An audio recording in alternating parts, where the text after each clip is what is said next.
how's it going? I'm Sommelier Leslie Miller with AmuseWine.com, 2E's coming at ya. Today I might just name this episode Under the Tuscan Hangover. Kind of appropriate for the amount of Sangiovese that I've had in the last 24 hours. Why Sangiovese? Well, I'm actually investigating as we get a little bit closer to one of my favorite lovers' holidays. An investigation of grapes that I absolutely love. If you haven't been able to tell already, I am a huge fan of thin-skinned red grapes. Grapes that really give you personality, meat, structure, dirt, all of that good stuff. Pinot Noir, Tempranillo, and Sangiovese, for me, fall into that category. I love them because they are versatile grapes. They're grown every corner of the world from many situations, and every single time you have them, they're stylistically so different. You can have them in one region side by side and they would be completely different from hillside to hillside. And with that said, we did a small investigation of the region of Tuscany last night. I grabbed some gal pals, we grabbed several bottles of Sangiovese, and we got to it. Now, of course, because Tuscany is so big, there's some other blending grapes that really become part of Sangiovese's history. So you're talking about the French grapes, Cabernet, Merlot, Syrah, some big blending components. And then you do have one of the main white grapes there, Vernaccia. Vernaccia di San Gimignano is actually a DOCG region that produces 100% Vernaccia. Instead of going for that 100% white, we decided to do a white blend to kind of start our little tasting off last night. And this is kind of a cult wine, the Terre di Tuffi, which is a blend of Vernaccia, Chardonnay, Malvasia, and a little Vermentino as well. What was great about this is it had kind of some honeyed notes to it, some round kind of muskmelon, dark, deep, almost like a yellow apple peel to it as well. The Chardonnay kind of spoke to this, so it had some weight, a little viscous to it as well. It was really nice with our white bean crostini that we had as an appetizer. So this was kind of fun to kind of start with. Also, what we want to do is we want to take a quick snapshot of the grape Sangiovese itself, just being literally from any region in all of Tuscany. So we grabbed this pretty simple wine from Carpazzo, and this wine itself was just a Sangiovese that had some nice bright sort of thyme, oregano, spice character to it, but it's like 15 bucks on the shelf. You can't hate it for 15 bucks, right? Because it had everything about it that Sangiovese could truly be a part of. So nice bright cherry spice, some light berry fruit, and very versatile with a lot of different tomato sauces, and even a nice light fish dish as well would have gone really nicely with this. Beautiful wine and a great starter, I think, for our tasting itself last night. Next, what we wanted to do is we wanted to compare two wines side by side from the region of Chianti Classico. Chianti Classico, of course, being one of the many subzones to Chianti, is a DOCG region, and so it does have some specifications on it, and they've kind of loosened up the laws a little bit with Sangiovese being a major part of this. However, we picked up two. The Villa Antinori. The Antinori it was a Chianti Classico Reserva, meaning that it spent 1 year longer in barrel before it actually hit the market. And then I grabbed the Villa Cafaggio Chianti Classico, which is one of my heartthrobs. What was kind of cool about the Antinori is that it had 10% Cabernet blended into it. So you had this deep, dark olive tapenade, almost paste to the Sangiovese itself. You could taste that really bright Sangiovese fruit, at the same time this deep, dark, kind of structured Cabernet that really spoke to the blend all the way through. So it had kind of some meaty pieces that would have actually gone a little bit better with maybe something grilled. This one was 100% Sangiovese, and because I'm almost a purist, I would say, of fruit itself, I like to taste a single grape all alone. I really like this Chianti Classico because you get that earth and structure. We agree that there was a little wood profile to it, but it was almost like a neutral barrel, kind of like a wood that you'd find in a sauna. It had sort of like a nice smoked edge to it, but at the same time not a kind of, fat caramely feeling by any means. And of course, some really bright cherry fruit that was sort of leaning into maybe like a Bing cherry style as well. This is one of my favorite Chianti Classicos from Villa Cafaggio, on the shelf for under 30 bucks, so I think it's actually a steal. Next, we actually get onto some blenders.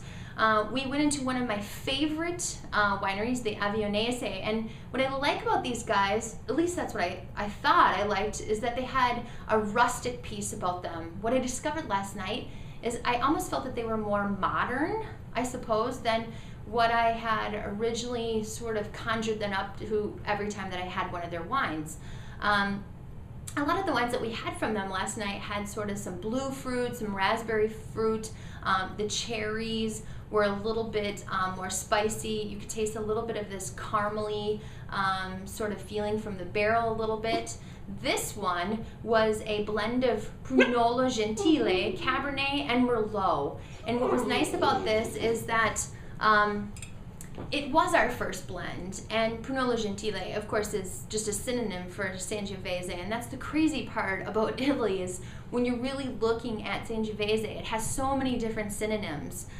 Brunello di Montalcino, Morellino di Scansano, and you're getting different styles, like I said, of Sangiovese. This was nice because we got sort of our first taste of Merlot added to the blend, and the Merlot, I would say, gave it that kind of dark, jammy. We kept calling it a baking pie wine, something that your grandma wanted to give you. It had sort of some raisinated fruit to it, but again, really, really beautiful. I think for somebody who was looking to try Sangiovese with a little blending component to it, that didn't want to go straight into like a big, massive Super Tuscan right off the bat. So this is actually really nice, and of course, Avionese, again, is one of my favorite producers. And then we did get into kind of some more traditional Super Tuscans. So we had two that we tried kind of side by side. This is the Bruciato. And the Bruciato, Baxter's obviously very excited about. The Bruciato had a little bit of Cab, Merlot, and Syrah to it, primarily being Cab with 50% to it. And then this is Angelo Gaia, which happens to be one of my heartthrobs. So this is Cab, Cab Franc, Merlot, and a little bit of Syrah to this one as well.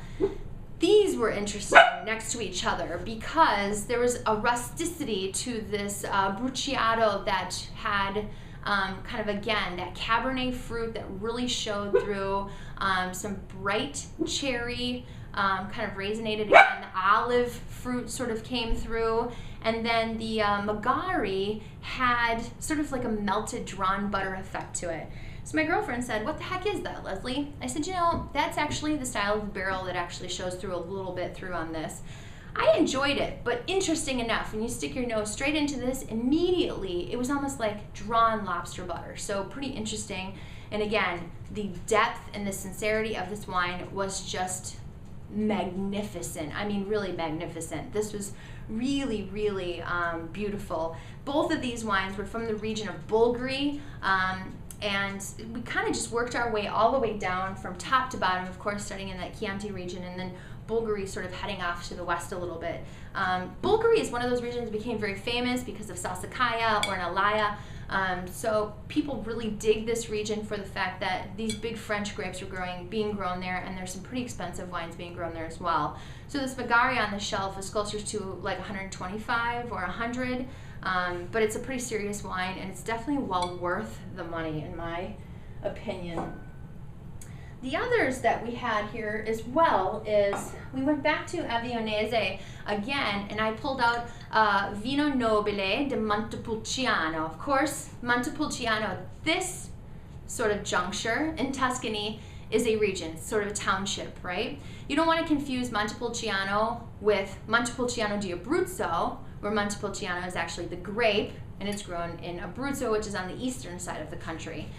Vino Nobile di Montepulciano is one of these regions that I've always really liked because it has certainly some structure to it, but interesting enough, what we found here too, so this was 100% Sangiovese, we found here too that there was sort of like a blue fruitedness to it, and almost like a modern winemaking style to this that I was thinking that this winery is a little bit more rustic to me, but again, we really like this, and again, you could kind of feel the fisticuff to it as well.